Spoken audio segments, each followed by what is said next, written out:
मेरे चैनल में आपका स्वागत है।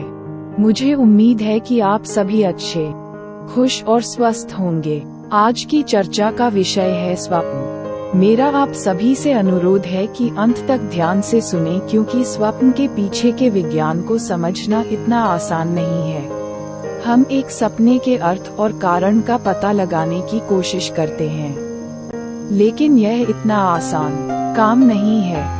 इसलिए कई विशेषज्ञ, मनोवैज्ञानिक और शोधकर्ता इस पर लंबे समय से काम कर रहे हैं। सपनों के बारे में सबसे पहला सवाल जो हमारे दिमाग में आता है वह ये है कि हम सपने क्यों देखते हैं। जब आप रात में सोते हैं तो आपका मस्तिष्क अजीब और परिचित दोनों परिदृश्यों को एक साथ मिलाकर अब तक की सबसे अजीब आधी रात की फिल्में बनाता है। दूसरे शब्दों में, सपने। लेकिन हमें सपने क्यों आते हैं और उन सब का क्या मतलब है? विशेषज्ञों के पास बहुत अधिक ठोस उत्तर नहीं है, लेकिन कुछ विशेषज्ञ समझाते हैं कि जब हम सपने देखते हैं तो क्या होता है। हम में से ज्यादातर लोग यह नहीं जानते हैं कि सपनों के दौरान हमारी शारीरिक गतिविधियों पर क्या प्रभाव पड़ता है। परीक्षा से पता चलता है ज्यादातर सपने REM, रैपिड आई मूवमेंट, नींद के दौरान आते हैं, जिसे हम रात के दौरान समय समय पर देखते रहते हैं। नींद के अध्ययन से पता चलता है कि हमारे मस्तिष्क की तरंगें REM चक्रों के दौरान लगभग उतनी ही सक्रिय होती हैं जितनी कि जब हम जागते हैं। विशेषज्ञों का मानना है कि ब्रेनस्टेम REM नींद उत्पन्न करता है और अग्रमस्तिष्क सपने उत्पन्न करता है। वास्तव में यदि ब्रेनस्टेम घायल हो जाता है तो मरीज सपने देखते हैं, लेकिन REM नींद में नहीं जाते।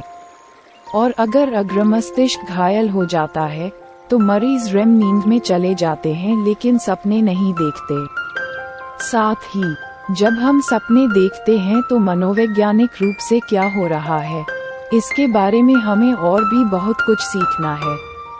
उदाहरण के लिए, एक अध्ययन सुझाव देता है कि सपने आपकी कल्पना से अधिक उपजते हैं। यादें, अमूर्त विचार और इच्छाएं आपके मस्तिष्क के भीतर गहराई से पंप की जाती हैं। धारणा से आपके अग्रमस्तिष्क में ज्वलंत संवेदी अनुभव। दूसरा प्रश्न है कि सपने क्यों आते हैं। प्रचलित सिद्धांत यह है कि सपने देखने से आपको यादों, जैसे कौशल और आदतों, को समेकित और विश्लेषण करने में मदद मिलती है और संभावित रूप से विभिन्न स्थितियों और चुनौतियों के लिए पूर्वाभ्यास के रूप में कार्य करता है, जिसका सामना व्यक्ति दिन के दौरान करता है। तीसरा, सपने कितने समय तक चलते हैं। हम इसका उत्तर आसानी से नहीं दे सकते, क्योंकि हमें लोगों में सपनों का अध्ययन करने का कोई अच्छा तरीका नहीं मिला है। आपके जागने के बाद सपनों की यादें जल्दी से धुंधली हो जाती हैं, और आपके सपनों की रिपोर्ट के साथ ब्रेन स्कैन को सहसंबंधित करना मुश्किल होता है। जब आप सपने देखते हैं तो अंतरिक्ष और समय के बीच का संबंध भी बदल जाता है। ऐसा लग सकता है कि समय हमेशा के लिए रहता है या बहुत जल्दी बीत जाता है। अगला सवाल है, क्या हम हर रात सपने देखते हैं। ज्यादातर लोग हर रात सपने देखते हैं। हालांकि आप अपने सपनों को तब तक याद नहीं रख सकते जब तक कि आप उनके दौरान या उसके ठीक बाद नहीं जागे। यह निराशाजनक हो सकता है। हालांकि डॉक्टर ड्रू रूप कहते हैं कि जैसे ही आप जागते हैं, ये लिखने में मदद मिल सकती है कि सपना क्या था। हालांकि ये पता लगाना कि सपने का क्या मतलब है, एक और रहस्य है।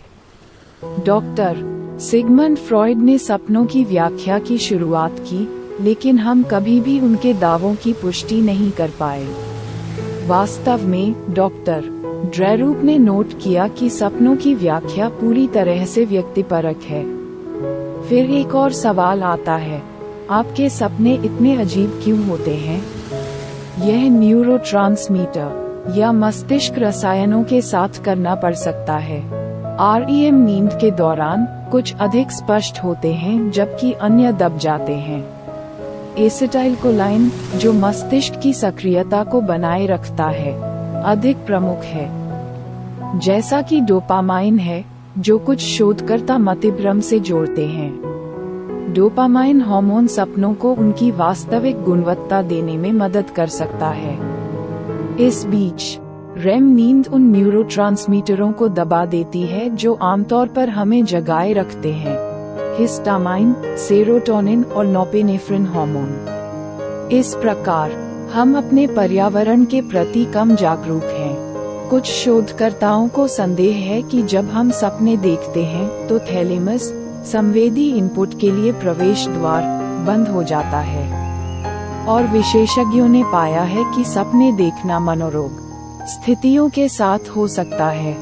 हम जानते हैं कि post traumatic stress syndrome (PTSD) से पीड़ित लोगों को बुरे सपने आने की संभावना अधिक होती है।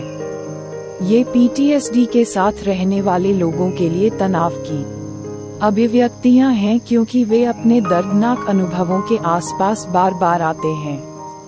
बेशक PTSD के बिना लोगों को भी बुरे सपने आते हैं, इसलिए इन अक्सर परेशान करने वाले सपनों के स्रोत के रूप में अधिक शोध की आवश्यकता होती है। वास्तव में निष्कर्ष ये है कि स्वप्न की व्याख्या पूरी तरह से व्यक्तिपरक है। इसलिए उन किताबों को छोड़ दें जो आपको ये बताने का वादा करती हैं कि आपके स्नूजिंग विशन का क्या मतलब है, और इसके बजाय अपने स्वयं के जागृत जीवन को देखें। मुझे उम्मीद है कि इस चर्चा से आपको सपनों के पीछे के विज्ञान को समझने में थोड़ी मदद मिली होगी। कृपया कमेंट बॉक्स में अपनी बहुमूल्य राय दें और विभिन्न प्रकार के मनोवैज्ञानिक वीडियो बनाने के लिए मुझे प्रोत्साहित करने के लिए लाइक दें। आगे हम फिर से सपनों के बारे में कुछ और चर्चा करेंगे। कृपया मेरे चैनल को सब्सक्राइब करें और जुड़े रहें। हमेशा याद रखें, जीवन एक यात्रा है, इसलिए इसके हर पल का आनंद लेने की कोशिश करें। अपने दुखों और नुकसान से बाहर आने की कोशिश करें। आज के लिए अलविदा।